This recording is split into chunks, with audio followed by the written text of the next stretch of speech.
If you look at Martin Luther King, when he did his speech, his great speech, and you look at ours, same real estate, same everything, same number of people. If not, we had more. Hi, I'm Ana Marie Cox. Welcome to 90 Days with Ana Marie Cox, although it is 88 days to the election. Here to talk about it with me is my good friend and co-host of the other podcast I do, Daniel Drezner. Daniel Drezner is the Distinguished Professor of International... I'm so sorry.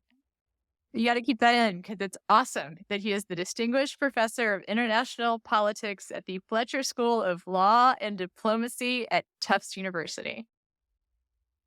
You got through it, Anna. I know that couldn't have been easy for you to say. I respect you. Thank you very much for saying it. You're welcome. For you, I made the effort. All right, Dan. So you have literally written about a book about Trump, Toddler in Chief. Came out at some point. When did it come out, Dan? Was it something happened? Kind of got lost. Yeah, this is one of those publishing disasters where it got published at the end of March in 2020. And suddenly what had been a relatively amusing, but trenchant observation kind of got lost in a few other things that were happening at the time. Yeah. Although the idea that Trump is functioning at the level of a toddler was probably even more important as we moved through a national pandemic. The sentence that I do take great pride in that book was that I said, given how Trump had handled his crises, to date, the prospect of him handling something bigger, like a global pandemic, those words are in the book, are terrifying. So, yeah. But let's start there. Okay. As someone who has closely observed Trump, I know this is not exactly this is in your wheelhouse, although you have two wheelhouses. You're one of those two wheelhouse folks. A slightly small, with the smaller one being Trump tics, the other one being international relations, which I do want to talk to you about. But press conference yesterday, I think that the term of art is wide ranging. Is that? Yes, that's good. I like that. That's a nice way of that's New York Times speak for chaotic. Yeah, freewheeling. Yes, I think freewheeling. Yeah, exactly. Rambling. Yeah. Yeah. We could go over some of the highlights and some of the strangeness of it and some of the stuff that the places that are now doing Trump to English translations even more than they used to. But as someone who did watch a little bit of it, and again, who's been watching Trump for a while, what did you see? I would say I saw a couple of things. The first is that I saw a guy who thinks he's losing and he's a little mystified by that. That's the most important thing. And to be fair to him, if we were having this conversation a month ago, he was winning. And not only was he winning, I think that he and his party felt like they had tailored a campaign against a weak general election candidate in Joe Biden. They were starting to pull away in the polls a little bit. It really did look like they were on their way to getting reelected.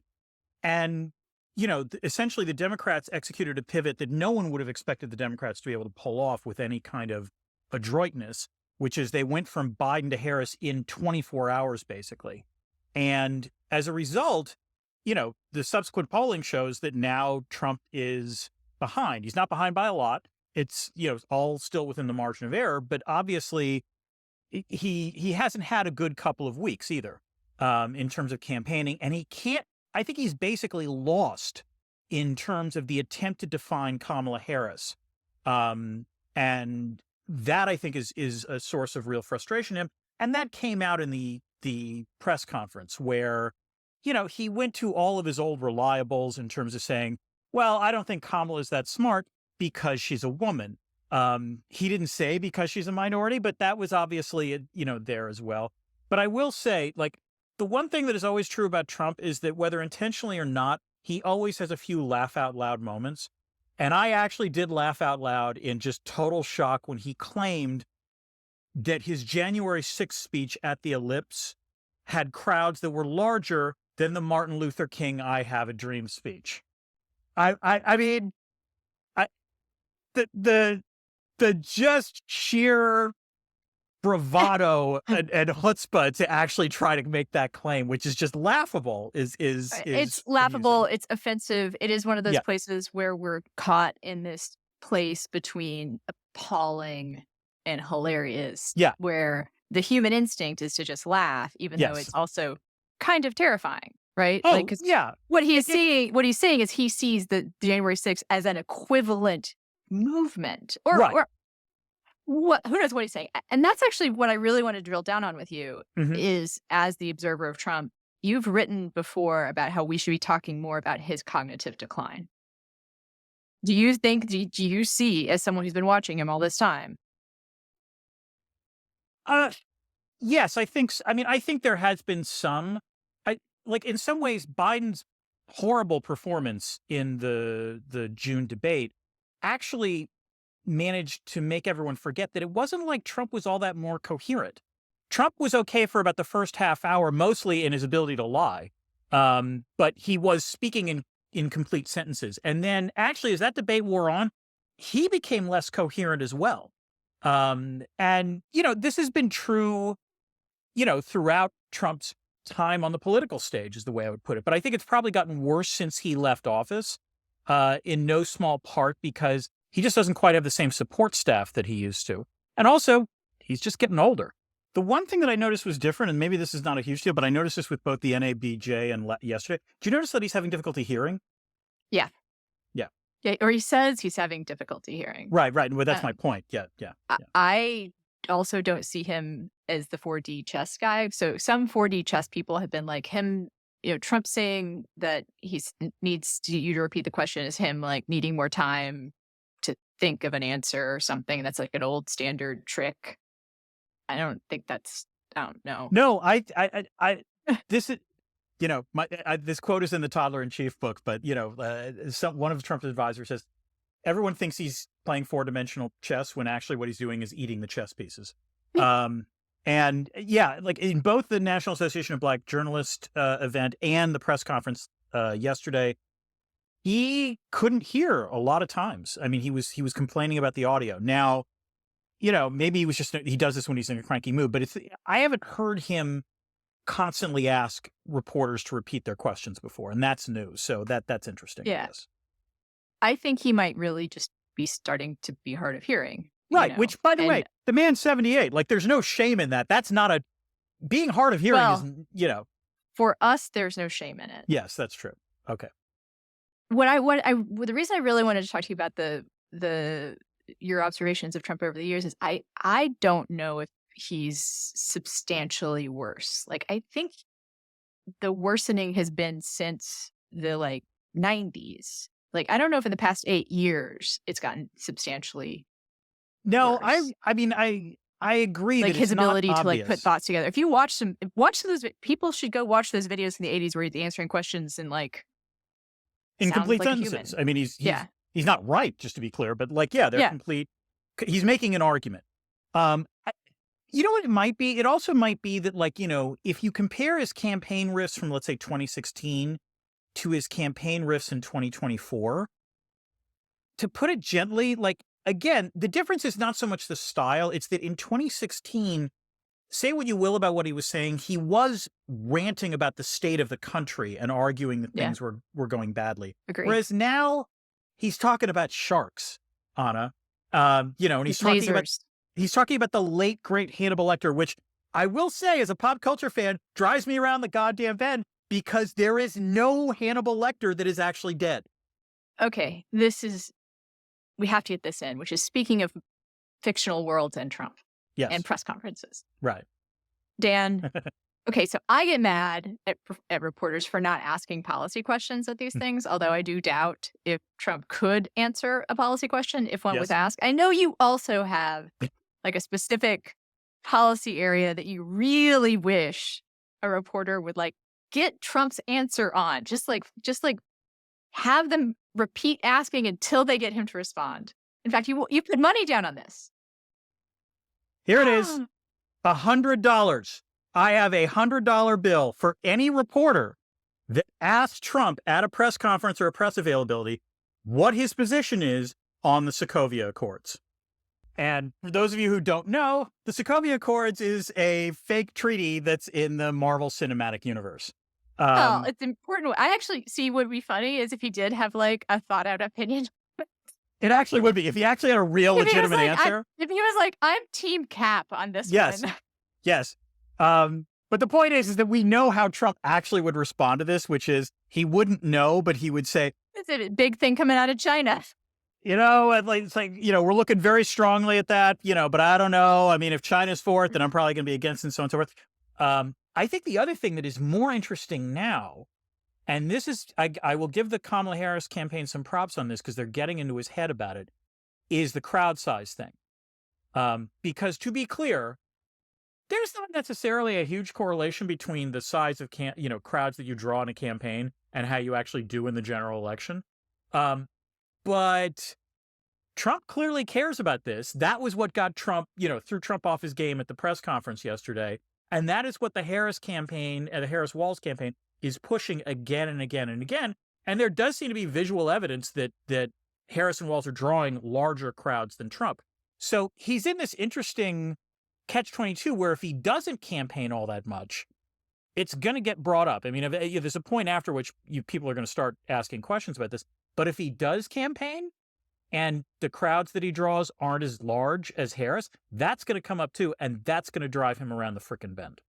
I have so much more to say about the campaigny parts of this, but I want to get us more comfortably into your larger wheelhouse, which did come up during the press conference, whatever, performance art. That's a better term, I think, actually. He did remind us that Kim Jong-un liked him, and he doesn't like very many people. That was insane, by the way. I actually I was half expecting the Harris campaign to put out a poster saying Trump 2024 endorsed by Kim Jong-un. Yeah. He liked me. That's like the exact. Exactly. I was just. That's the. They keep giving Harris-Walz T-shirt ideas. Right. Yeah. So it did come up, and I think Dan. So tell me, do people? Is there a bingo card you pass around at the Fletcher School where pundits will every once in a while pundit will say like, this is going to be the election where foreign policy matters? Like, is there a punch card? You get like free coffee at the campus, like coffee shop? I remember about 20 years ago, I got a phone call from a Canadian reporter. And that's already adorable. Already right, adorable. Yes, exactly. Basically asking me if Canada was going to be an issue in the 2004 campaign. And I was like, why do you think that is? And it was clear that like the Canadians were like, maybe we're finally matter in an election. Like it'll be a big deal. And I kept saying, no, that's not going to happen. And really, that's the case for foreign policy in general. So basically, since the end of the Cold War, and to be fair, part of the reason... But you do get a ticket punched every time some pundit says, no, this is going to be the time that it matters. Yes, right? yes. But okay. But that's like Lucy... No, it's the better analogy is like that's Lucy in the football. Okay. Lucy saying, yeah, foreign policy is really going to matter in the campaign. And people who believe it inevitably miss the football. The apocryphal... Well, not apocryphal. The actual conventional wisdom on this started in 1992. So, George H.W. Bush is running for re-election on what is a genuinely impressive foreign policy record. I mean, relatively peaceful end of the Cold War, successful prosecution of the Iraq War, a pretty impressive record. And, runs against a governor of Arkansas who has no foreign policy record whatsoever. And George H.W. Bush gets 37% of the vote because Bill Clinton runs on it's the economy stupid. And the lesson that everyone took from that was that national security, which was considered a relatively important thing during Cold War elections, was no longer important.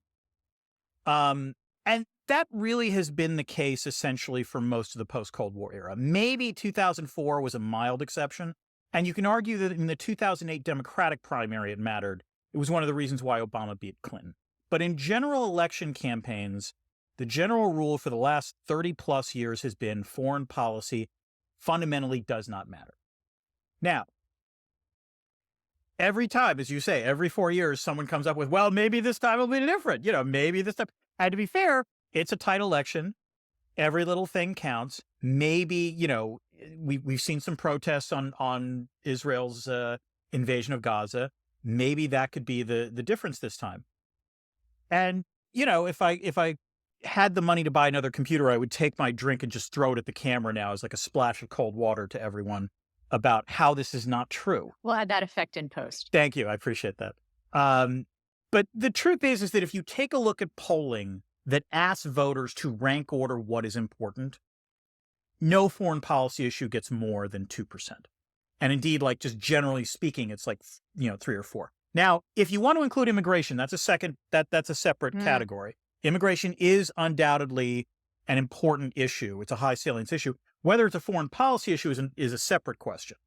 But, if you look at Israel and Gaza, for example, even among young people, ostensibly the ones who are supposed to be alienated about this, even among young people, Harvard-Harris did a survey on this, and basically the numbers showed that, of like the 15 issues they were asked about, it ranked 15th in terms of importance. Yeah.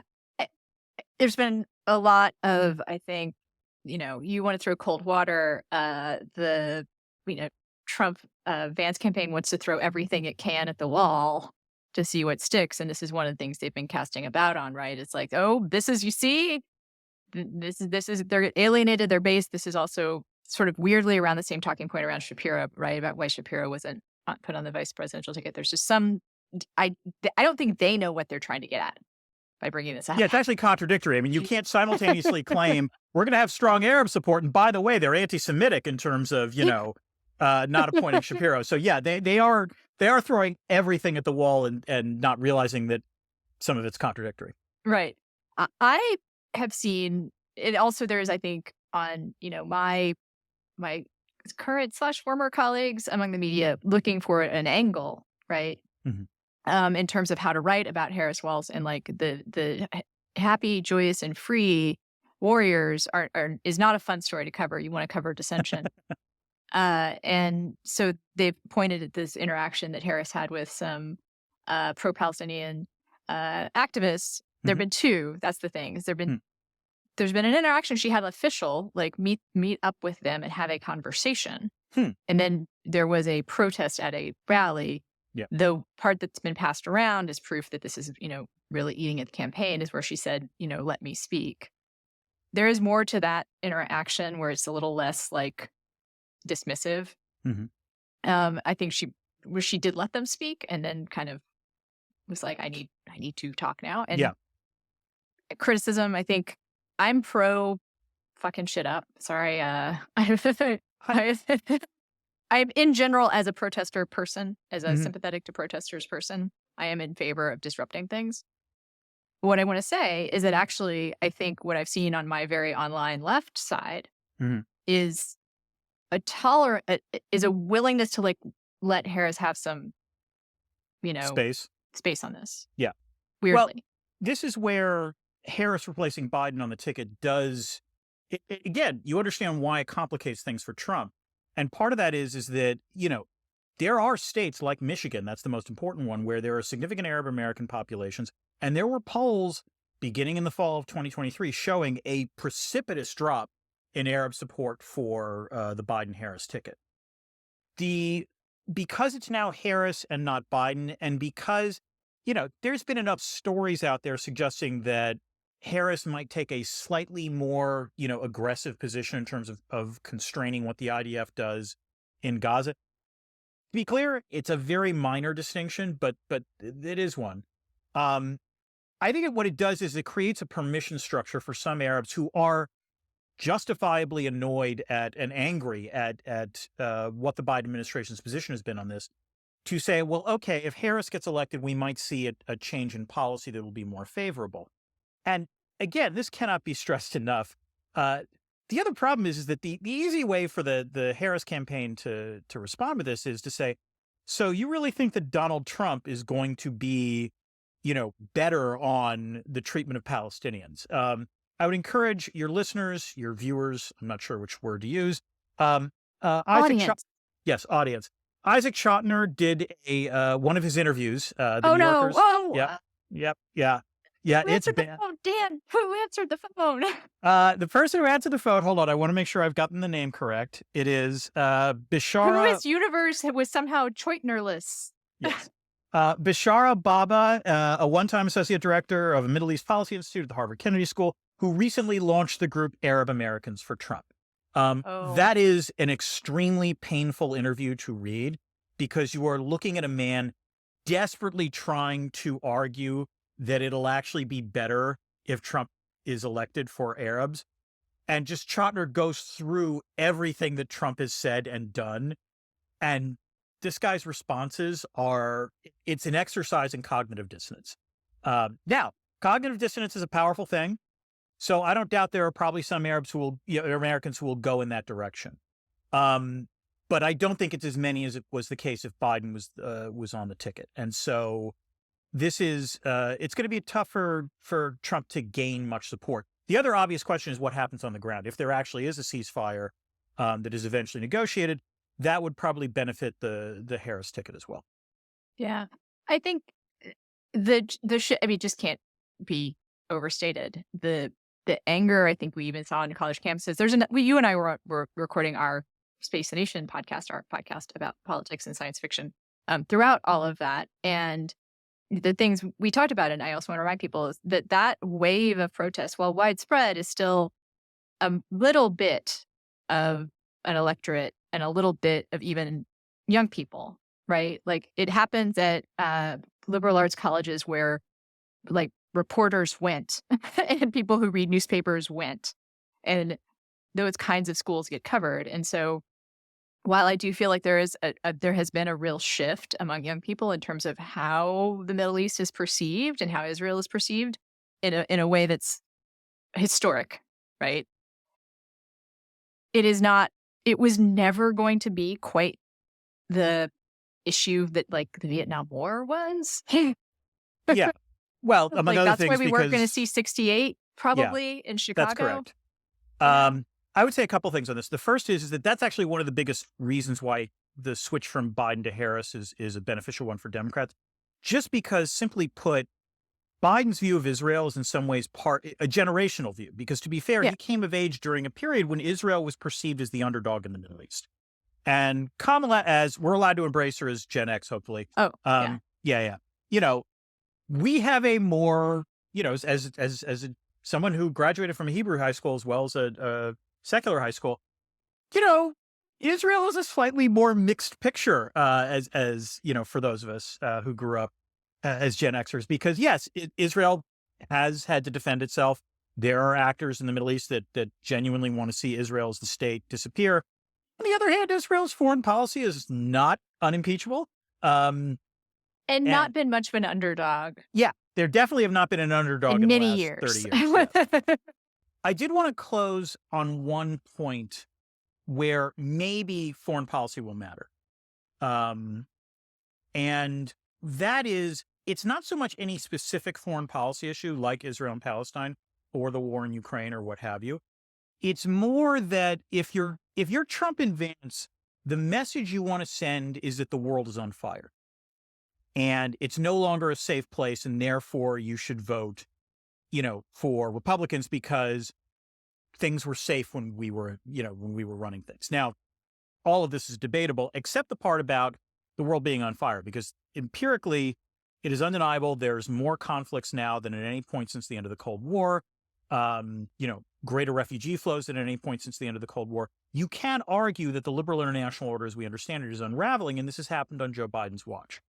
So there is that could be potent in the sense of, if you make Americans feel like things are getting worse, both internationally and domestically, and like things are falling apart, that always benefits the challenger, and that's the message that Trump can run with. And if, for example, we see, you know, another flare up between Israel and Iran, or, you know, a widening of the war between Russia and Ukraine, or some other standoff that happens involving Taiwan, anytime things get really tense, in theory, that could benefit the Republicans. And that's the one way in which I would argue foreign policy might might matter in the election, because it then ties into this notion of illegal migration flows coming in from the South, or fentanyl coming in from the South.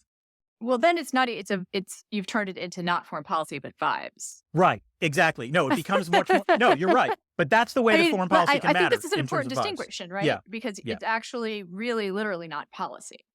Like, it's not a question of like people are not reacting to what should we do? Is this the right policy or is that the right policy? They're reacting like, oh, the world on fire. Right. And indeed, it's even more complicated than that, because if you take a look at polling, in terms of like how to deal with this, you would probably find the majority of Americans supporting like Biden administration policy outputs across an array of these things, including, by the way, with respect to Israel. But what they don't like is the policy outcomes. And that's what people vote on. And so if the outcomes are bad vibes, that would be the issue. Again, not going to be a huge thing. And as you say, it ties into, it's not like, just the foreign policy vibes. It's whether or not bad foreign policy vibes, get connected to bad domestic policy vibes. Yeah. No, if they can recreate the sense that everything is bad and it's all Biden's fault, then it is going to be the challenger, right? Yes, that exactly. it can read down to. Although the problem there is that things weren't great under Trump. No, but here Democrats have a real issue, because if you look at the polling on this, what is remarkable is the degree to which this is not just Republicans, Democrats do this too. If you ask them what was the country like, back in 2020 or, back during the Trump era, what is remarkable is that across the board, Americans think that the objective economic situation was actually better than it was. And that's a surprising thing. And that's, in some ways, that will benefit Trump. Now, if that's sustainable. I mean, in a general election campaign, I'm pretty sure Harris and Walz are going to remind everyone, wasn't that great 4 years ago? And, so the question is how long that perception lasts. And I do think that, I wonder if you can start to describe the foreign policy objectives of the Republicans as weird and creepy. I personally think they're weird and creepy. You absolutely can. Especially I think, especially for Jewish people, the foreign policy objectives of the Republican Party are pretty weird and creepy, Dan. Yeah, I think, live this way. Middle East stuff, weird and creepy. Rick Grenell, very weird and very creepy. Like I would, and the Project 2025 stuff. The thing I would actually harp on if I was Harris Walz campaign is pointing out that, Trump likes to say, oh, there's not going to be any wars if I'm elected, not going to be any violence. Trump, and not just him, the entire Republican Party are pretty much big fans of bombing Mexico and the rest of Central America as a policy solution to migration and fentanyl. And it's not going to work. It's a bad idea. It's such a bad idea that even John Bolton thinks it's a bad idea. And if you can get John Bolton... Noted foreign policy bad idea happen. Right. If you said if John Bolton is like, whoa, maybe we shouldn't bomb this country, it's a bad idea, because John Bolton, like, I think if he has one more country that he bombs, like, he finally gets that free cup of coffee he's been trying to get, That's what they have at the Fletcher School coffee shop. Is John Bolton's, how many countries do you bomb? How many countries have you advocated bombing for this week? Exactly. Yes. All right. I'm glad I understand it. I was going to say something else about the weird and creepiness of the foreign policy. I remember what it was. The fentanyl thing. I'm going to break out in hives every time they talk about that as being like across the border. Like, your kid died from fentanyl overdose because it's a border issue. Like, that's just fucking... That's not how fentanyl gets into the U.S. Like, it has to cross a border. Well, but it is hold not... on. No, it does have to cross a border. It just doesn't have to necessarily cross illegally. That's what I'm saying. Yes. That's what I'm saying. It literally has to cross a border because... Yes. It's coming. Because it is... But, that part is correct. But, like, it's often U.S. citizens doing it. It's not illegals doing it. Yes. It's often, almost always. Always. Yes. Sorry. You're absolutely right. Who would you rather have bring your illegal product into the U.S.?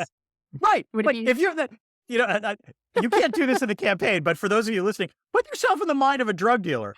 Who are you going to trust to get your drugs across the border? Someone who has no legal standing or someone who's holding a U.S. passport? You're going to take the passport holder every day of the week, twice on Sundays. Yeah. It just is that it's just more the demonization and otherization and like making, brown people bad. Yeah. That's just, and also relieving the guilt and also decomplicating the situation when someone does die of an overdose. Like, that is happening and we need to do something about it. Mm-hmm. It's happening. It's such a widespread level that even Republicans are starting to have some sensible policies on it, but just turning it back around into a scaremongering tactic. It's Oh, the flames shooting out. You're turning into Madeline Kahn from Clue. Yes, I am. Do we have final thoughts, Dan? Things are going to get worse for Trump, at least in the short term. It's worth noting that, again, the Democratic National Convention is coming up in about a week or so. It is going to be an opportunity for Kamala Harris to reintroduce herself to the country. Because remember, there's still a large swath of the country is not paying any attention. And, she gives a decent speech. Tim Walz is going to get to do the same. So we really don't know what the race is going to look like until Labor Day.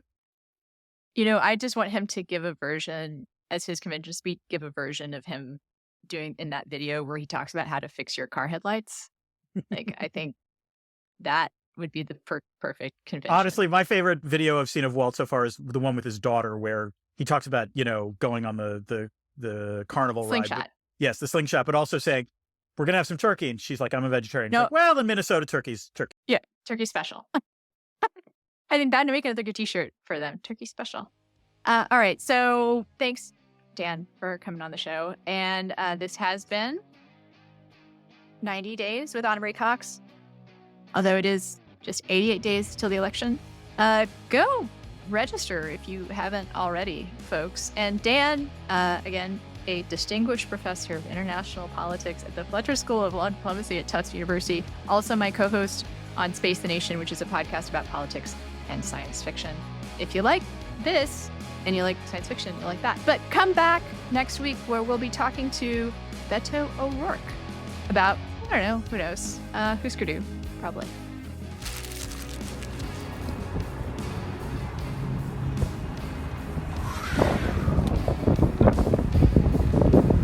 We've got Waterburger, we've got Beto, we've got a skateboard. All right, everybody share this.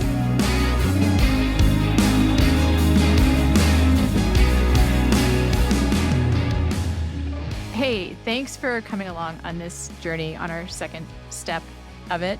If you want to follow along for the next 88 days, please like, subscribe, comment, rate, review right here, this channel on YouTube.